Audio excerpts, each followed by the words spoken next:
Go ahead, laugh louder, she said softly, her voice calm enough to cut through the crystal and chatter. I want everyone to hear exactly who you are. The words didn't rise, they didn't shout, but they landed with a precision that made the man pause for half a second too long. Then Ethan Caldwell laughed anyway. Loud. Sharp. The kind of laugh that didn't ask for permission, the kind that assumed it owned the room.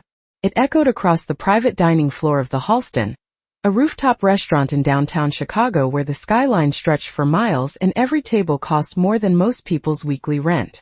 Conversations slowed. A fork hovered midair. A woman in a silk dress turned her head just enough to see without being seen.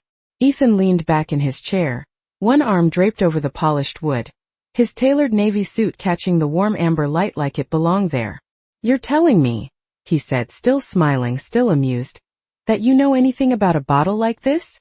His fingers tapped the neck of the wine bottle Naomi had just placed on the table, a rare vintage flown in from Napa Valley, something most people only read about, not touched. Naomi Brooks didn't move. Not immediately. She stood with the quiet balance of someone used to carrying trays through crowded rooms without ever bumping into a single soul. Early 20s. Dark skin that glowed under the chandelier light. Hair pulled back, uniform crisp, posture straight. Invisible by design. Or at least that's what most people assumed. I just asked if you'd like me to decant it, sir, she replied, her tone even professional, untouched by the edge in his voice. That should have been the end of it. A simple exchange. A routine moment. But Ethan wasn't built for small moments. He was a man who turned everything into a stage. Decant it, he repeated, louder this time, just enough for the rest of his table to hear. A few of them chuckled, not because it was funny but because he was the one speaking. Do you even know what that means? Or did someone just tell you to say it? More laughter. Softer this time. Careful. Measured. No one wanted to laugh too hard. Not yet. Naomi's hands remained steady at her sides. No flinch. No epalegi. But her eyes shifted just slightly, not toward Ethan but toward the table itself. Toward the open folder resting beside his glass. Toward the numbers printed in bold. Toward the signature line still empty. She saw more than he realized. She always did. Across the room near the bar, a man in a gray suit lowered his phone just an inch, his camera still angled, still recording. Not obvious. Not careless. Intentional. Because something about this moment felt like it mattered. Back at the table, Ethan leaned forward now, elbows on the surface, interest sharpening into something colder. Tell you what, he said, his voice dropping just enough to pull people in. Why don't you pour it? And try not to mess that up too. The room didn't go silent yet. Not fully. But something shifted. Subtle. Like the air itself was waiting. Naomi reached for the bottle. Smooth. Controlled. No hesitation. But before she poured, she looked at him. Directly this time. And when she spoke again, her voice didn't change. Didn't need to. Of course, she said. But you might want to check page 3 of your agreement first, before you celebrate a deal that isn't actually yours. And just like that, the laughter stopped. For a moment, no one moved, not Ethan, not the guests, not even the servers gliding between tables, because the sentence hung there like something fragile and dangerous at the same time. And Ethan's smile did not disappear right away, it held, stretched thin, as if his confidence refused to understand what it had just heard. Then he let out a small breath through his nose, almost a scoff, almost a dismissal. Page 3? He repeated. His tone light but tighter now. You are giving contract advice now. A few people at the table exchanged quick glances, unsure whether to laugh again or stay quiet, and this time no one rushed to follow his lead, because something in Naomi's posture had changed, not louder, not aggressive, just certain, the kind of certainty that did not need permission, and that was new, that was unfamiliar in a room where power usually spoke first and everyone else adjusted after. Ethan leaned back again, slower this time, his fingers tapping once against the folder beside his glass, the same folder she had looked at without touching. The same one holding the agreement he had spent the last 3 weeks negotiating, the one he had already mentally counted as closed, done, secured. You know what? He said, forcing a small smile as he reached for the folder. I am actually curious now. And he flipped it open with a casual motion that felt just a little too deliberate, like he needed the gesture to prove something, not to her but to the room.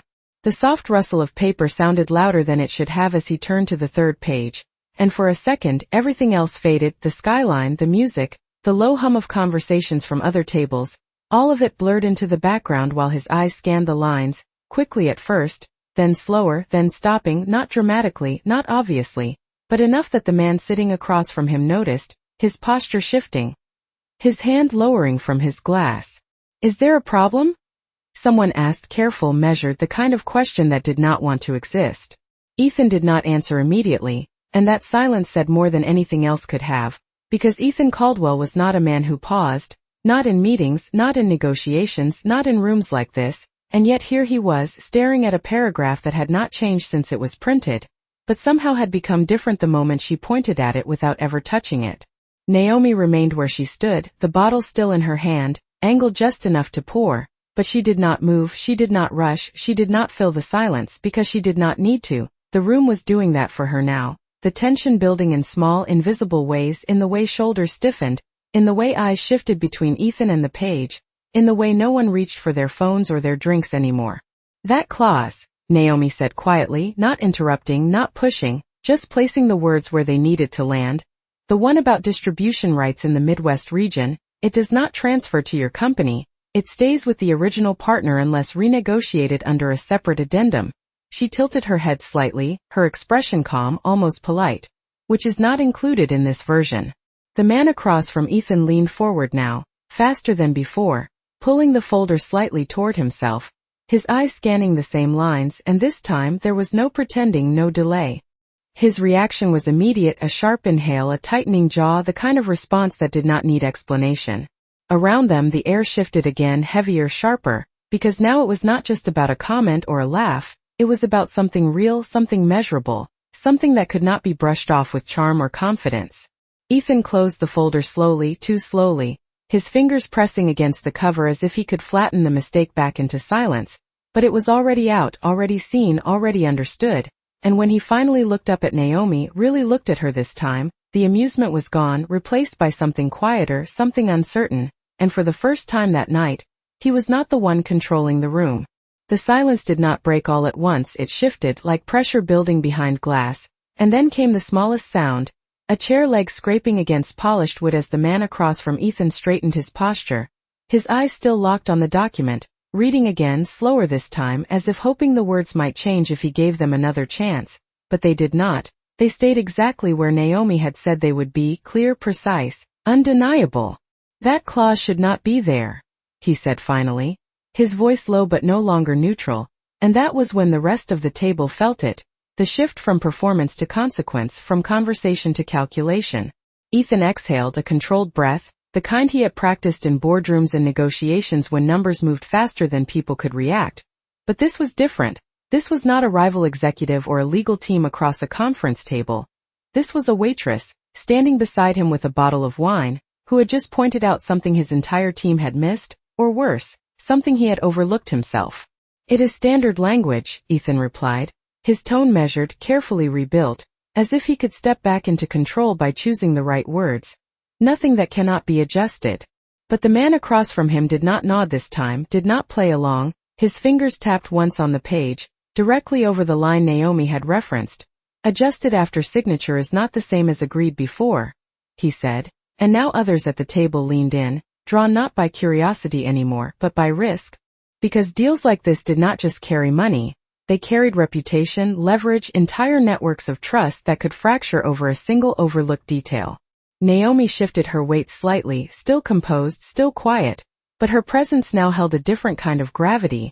No longer invisible, no longer background, she had become the point everything else revolved around without ever asking for it. Near the bar, the man in the gray suit lowered his phone completely now, no longer pretending to casually record, his attention fixed on the table, because this was no longer just an interesting moment, it was something bigger, something that would matter later. Ethan closed the folder again, this time with more intention, his hand resting on top of it for a second as if grounding himself, recalibrating, and when he looked up, his gaze moved past Naomi briefly, scanning the faces around him, measuring reactions, calculating how much of the room he still held, how much had already slipped. "We will review it," he said, firm, controlled, the voice of a man used to redirecting outcomes, But it landed differently now, not as authority, but as response, and that distinction did not go unnoticed. Naomi finally tilted the bottle, pouring the wine with steady precision, the deep red liquid catching the light as it filled the glass, smooth, uninterrupted, as if nothing had happened at all, and yet everything had changed. She placed the bottle back down gently, her movements exact, professional, and when she spoke again it was softer than before, almost conversational. "Of course," she said. "It is just easier to fix things before they become expensive." And there was no edge in her tone, no satisfaction, just a statement, simple, factual, and somehow that made it land even harder. No one laughed this time. No one reached for a quick comment to smooth the moment over. The restaurant had not gone silent because someone demanded it. It had gone silent because something undeniable had just been revealed, not about the contract, not about the deal, but about who in the room actually saw what others ignored. And for the first time that night the balance of attention, of respect, of power had shifted quietly, completely, and there was no way to reverse it. No one told her to stay, and no one told her to leave, but Naomi remained exactly where she was, not because she needed to prove anything, but because walking away too quickly would have made it seem like the moment belonged to someone else. And it did not, it belonged to the truth that had just settled over the table like a weight no one could ignore. Ethan reached for his glass, finally, his fingers wrapping around the stem with a precision that felt practiced, controlled, but when he lifted it, he did not drink right away. He watched the surface of the wine instead, as if the reflection might offer him something the room no longer would. A way back, a way to reset, a way to reclaim the rhythm he had lost. "You said page 3. He began, his voice quieter now, not directed at the table, not for performance but aimed at her, and that alone shifted something again because Ethan Caldwell did not ask questions of people in her position. Not like this, not in front of others. "How did you know where to look?" The question was simple, but the room leaned into it, every ear tuned, every eye waiting, because the answer mattered more than the mistake now. It would define what this moment became.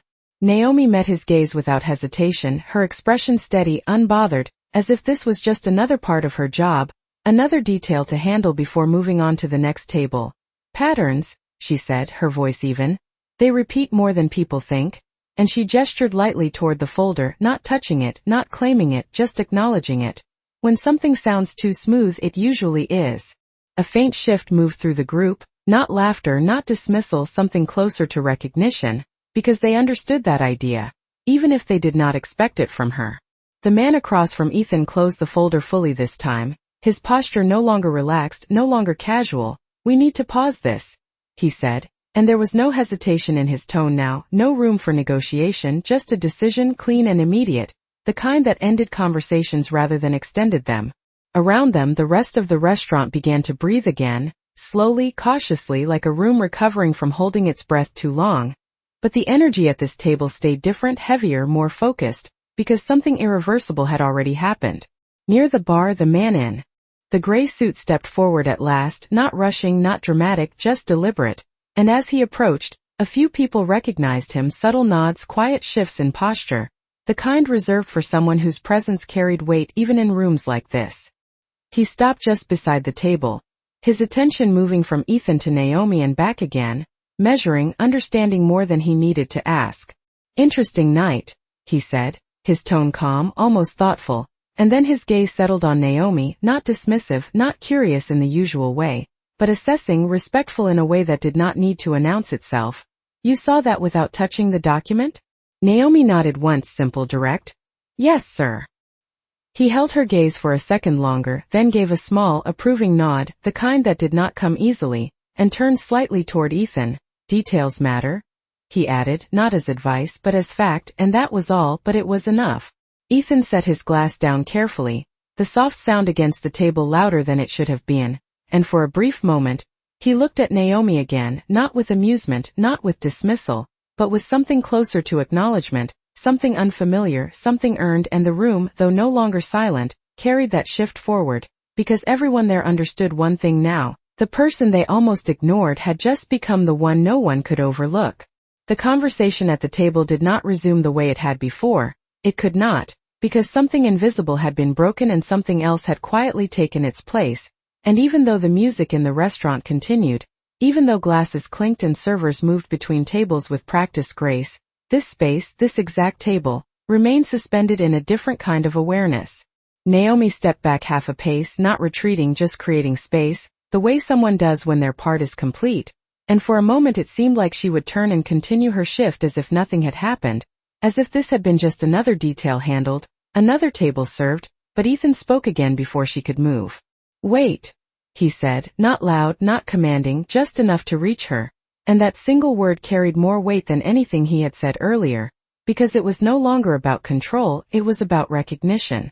Naomi paused, turning slightly, giving him her attention without fully stepping back into the circle of the table, a subtle boundary, one that said she would listen, but she would not shrink. Ethan held her gaze, and for the first time that night, there was no performance in his expression, no calculated charm, just a man recalibrating in real time. "You saw something my legal team did not," he said, each word measured, deliberate. "That does not happen often." It was not an apology, not yet, but it was the closest thing to one that the room had heard from him. Naomi did not smile, did not soften the moment, she simply nodded once, acknowledging the statement without taking ownership of it, because she understood something Ethan was only beginning to learn, that truth does not need decoration. "Details are everywhere," she replied, her voice calm. "Most people just do not expect them to matter until they do." Around them, the others at the table shifted again, but this time not from discomfort, from attention, because the dynamic had changed in a way no one could ignore.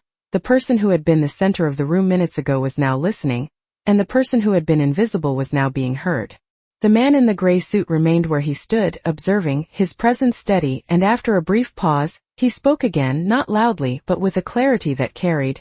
"That is the difference between assumption and awareness," he said, his eyes briefly moving to Ethan, then back to Naomi. "One costs money, the other saves it." A faint murmur of agreement passed through the group, subtle but real, and Ethan let out a small breath, almost a quiet acknowledgement of the truth in that statement.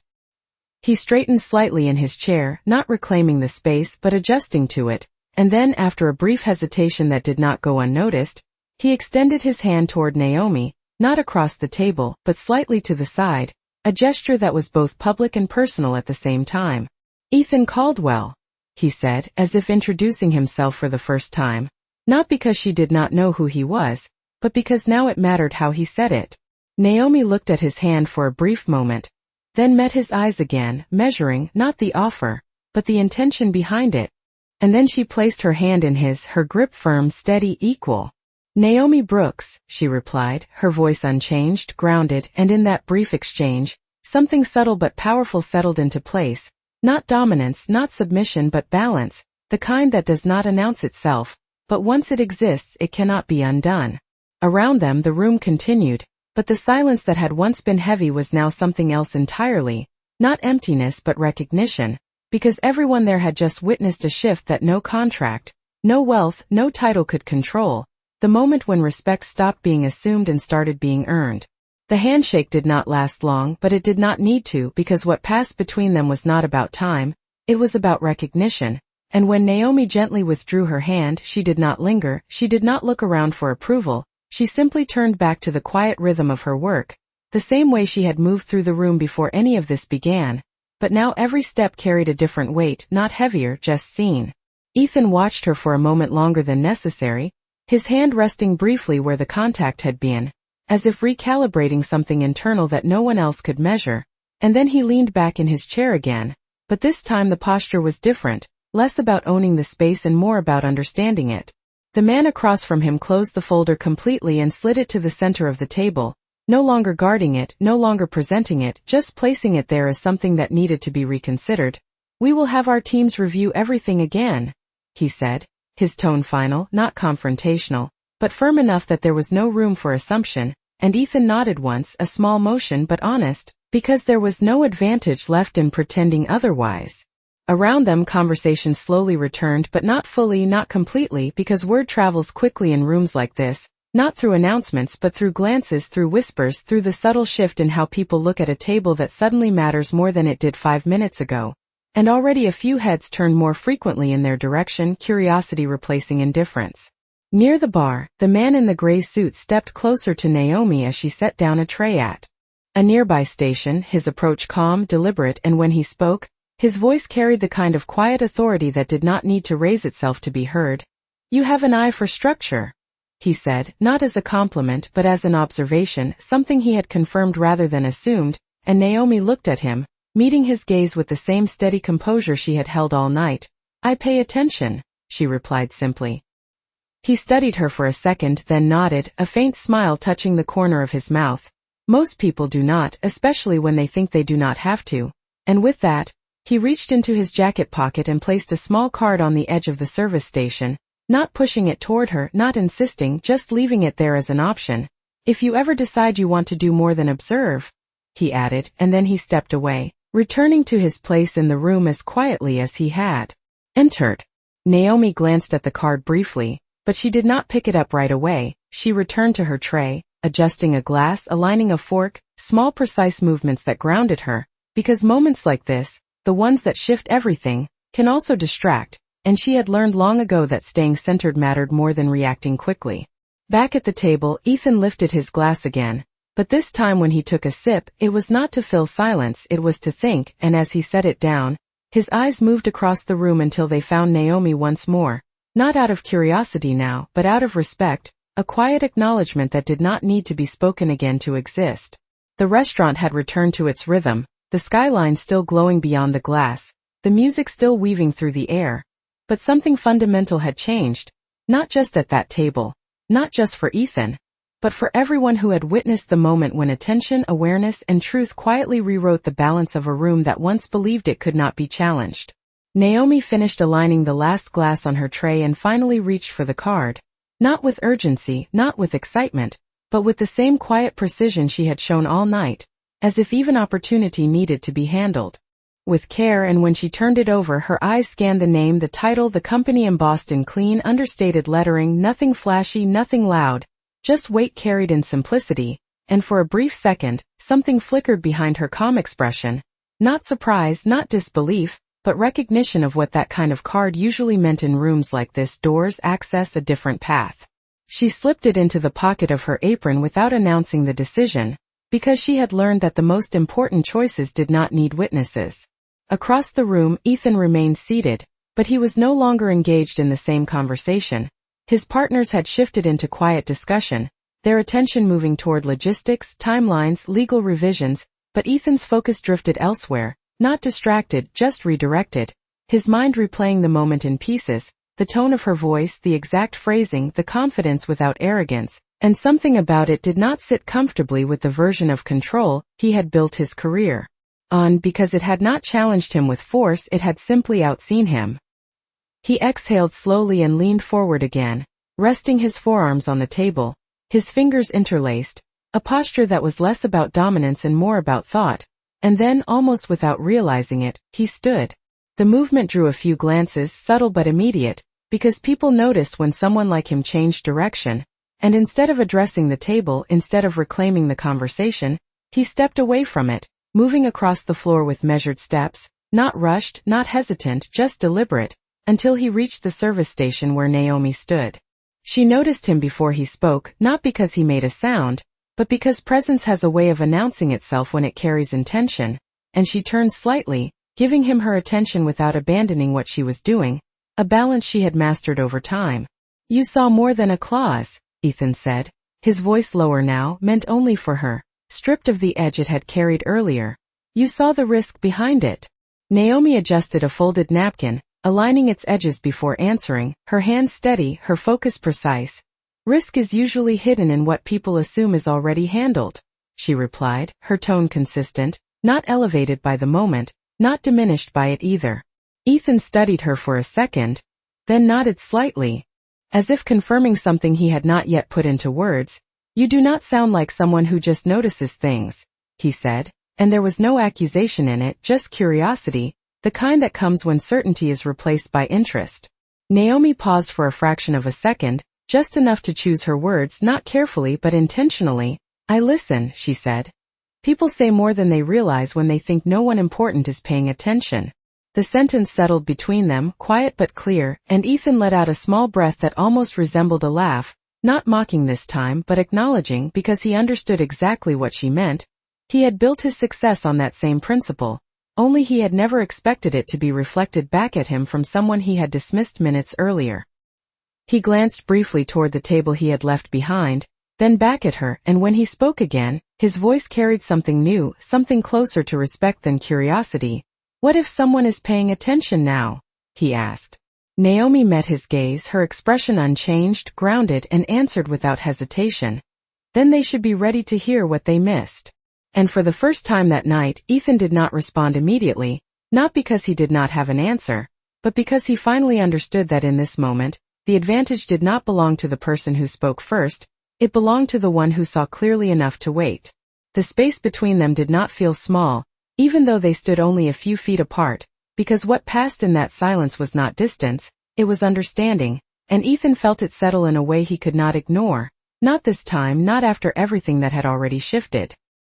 He glanced once more toward his table, where conversations had resumed in quieter tones, more cautious now, more precise, and then back to Naomi, as if weighing something that could not be calculated on paper. "You ever think about doing something else?" he asked, not casually, not dismissively, but with a seriousness that did not belong to small talk. Naomi did not answer right away, not because she did not understand the question, but because she understood it too well. Questions like that were rarely about curiosity, they were about direction, about possibility, about stepping into something that could change more than just a job title. She adjusted the edge of the tray again, her fingers smoothing an invisible line, grounding herself in the present before responding. "I think about doing things that make sense," she said, her voice steady. "Not just things that look different." Ethan nodded slightly, absorbing the distinction, because he had spent most of his life chasing what looked bigger, faster, more powerful, and hearing it framed that way made him pause in a way numbers never had. "And this makes sense?" he asked, glancing briefly at the dining room, at the tables, the movement, the quiet hierarchy that defined the space. Naomi followed his gaze for a moment, then looked back at him, her expression unchanged. "Right now it does," she said, simple, grounded. "Because I learn more here than most people realize."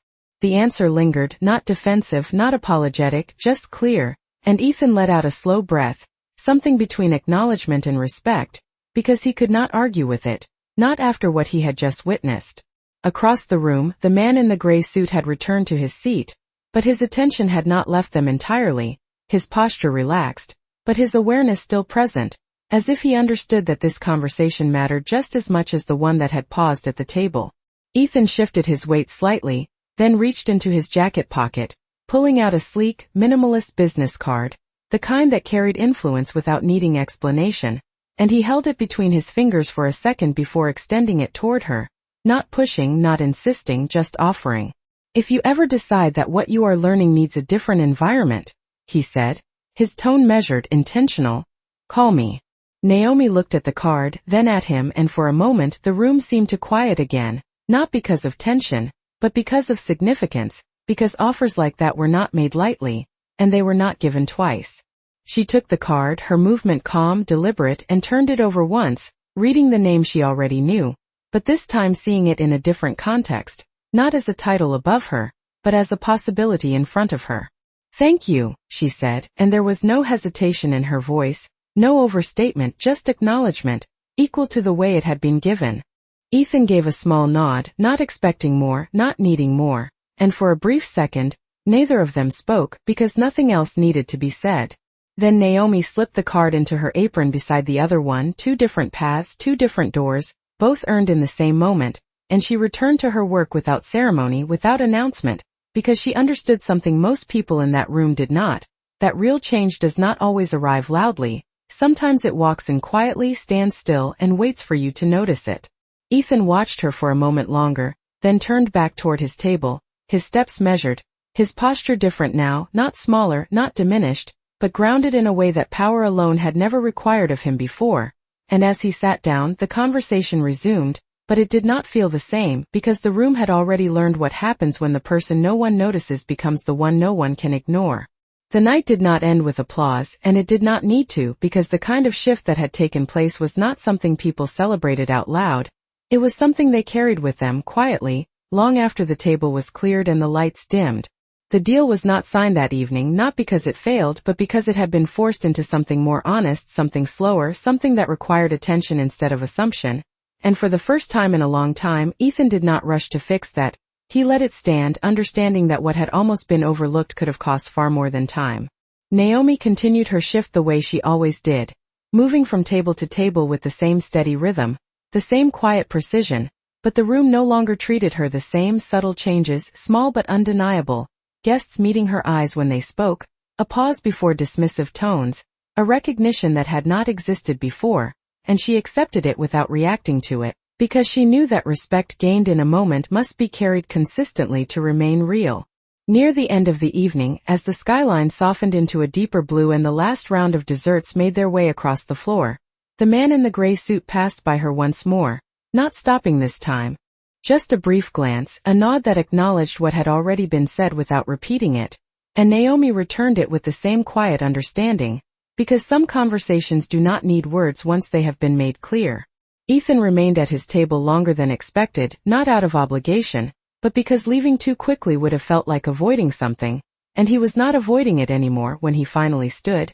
His movements were measured, grounded, and as he made his way toward the exit, he paused just once, near the service station where Naomi stood preparing a final tray.